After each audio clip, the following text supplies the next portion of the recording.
Viral টাকার video নিয়ে বিতর্ক, সোচ্চার গ্রেপ্তারের দাবিতে পুরবাসীরা।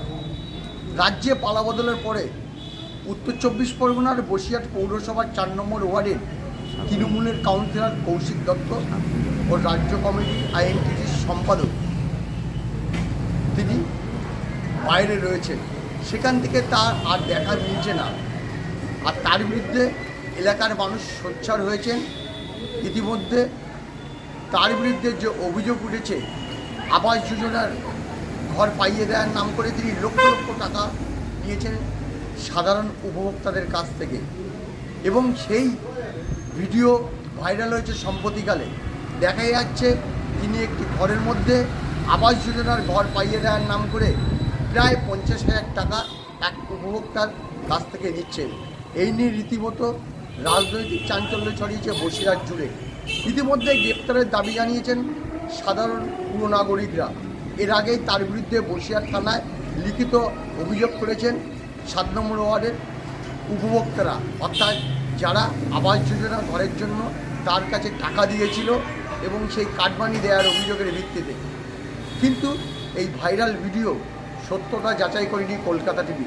তাই সব মিলিয়ে আগামী সময় এই ভাইরাল ভিডিও টাকা নেওয়ার ঘটনায় বিশেষ করে তৃণমূলের এই কাউন্সিলর আগামী দিনে গ্রেপ্তার হয় কি না সেই নিয়ে সোচ্চার রয়েছেন এই ওয়ার্ডের শতাধিক পুর নাগরিকরা।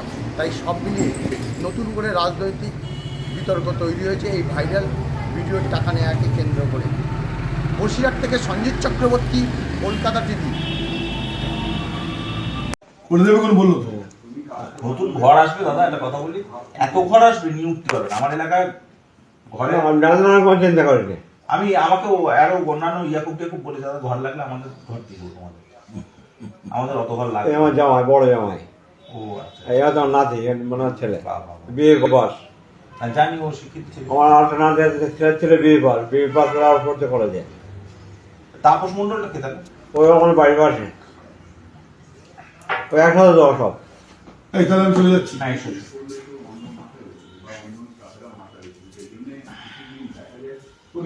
আমার একটা তেরো 4-5 দিন পরে দেখুন দাদা নিয়ে যেত। হ্যাঁ, 4-5 দিন আপনি এখানে দিন আমি পেয়ে যাবো জামার কাছে। আরে আপনি আসুন। আচ্ছা, আপনি আসুন, কি করে বইতে পারবেন? আচ্ছা, এই জন্য হ্যাঁ, এসো। আচ্ছা, আরো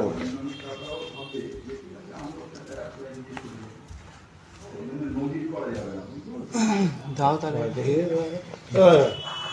আমাদের আসলে দেরি হলেও হয়, কালকে রাত্রি আনতে পারতাম। সে মার একটা সোনার কারেন্ট ছিল, সেটা বিক্রি করে দেয় আজ সকালবেলা।